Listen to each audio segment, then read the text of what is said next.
It's the height of summer, and business is booming at HB Wahine, and Mark couldn't be happier. The surf shop is open.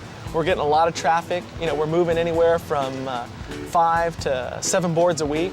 Business has been really good. We're very pleased with how we're doing. Everybody's got to have a board because they're totally stoked and hooked on surfing, so it's been good.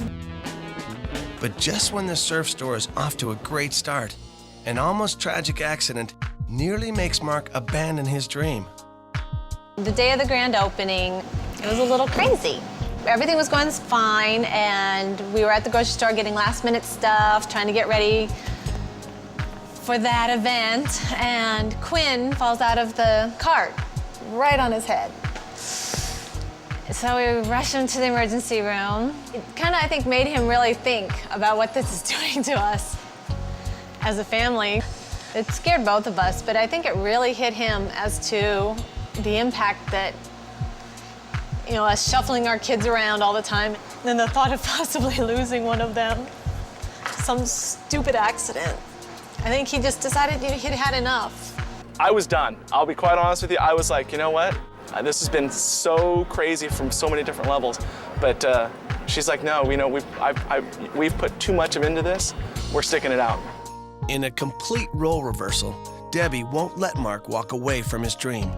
I kind of got to a point where I was like, you know what? I've done all of this all along. Yes, begrudgingly, but I've gone along with it for you. And now that it's at a point where we can actually sit back and go, look at what we've done, you want to just give it up. And I was not into that. I didn't work that hard to get to this point to just give it up. So, we've decided to continue. Things definitely have gotten better. There still are tense moments where I am short and she's short, and you know, when it comes to dealing with each other, but you know, we're gonna keep on pushing forward. Whoa! After taking a step back, Mark and Debbie move forward toward balance in their lives.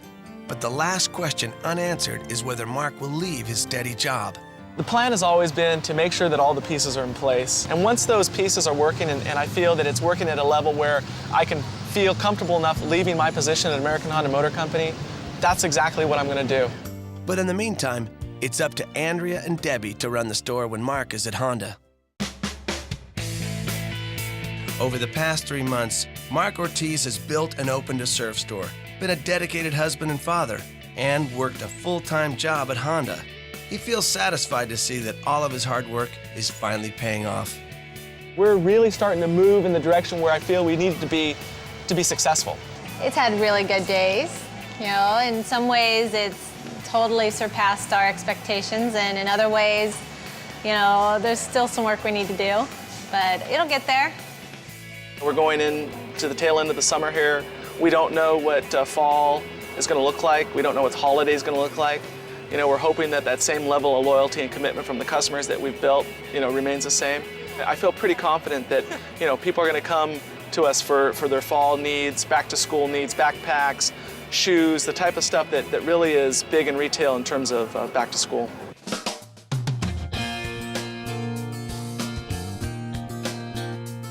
My wife and I think we've hopefully kind of recentered ourselves and realized what's the most important thing, and that's the stuff that we're going to take care of. So for Mark, discovering that family comes first was the turning point to a more balanced way of life. We have come to agreement, though, that the surf school, the retail shop, it's all important, but our family is going to still remain the most important thing in our lives. And this became the most important part of Mark's radical sabbatical, learning to put family before anything else, including his dreams. It's been a great learning experience. I've learned how far I can push myself. I've also learned what's really important to me. A year from now, I hope this business is just as successful, if not more so, than it was before. And I just hope to be happy. No matter what you do in life or in general, do it because you like it, do it because you're passionate, but do it in such a way that the people you love and care about the most are always taken care of and always at the top of the list.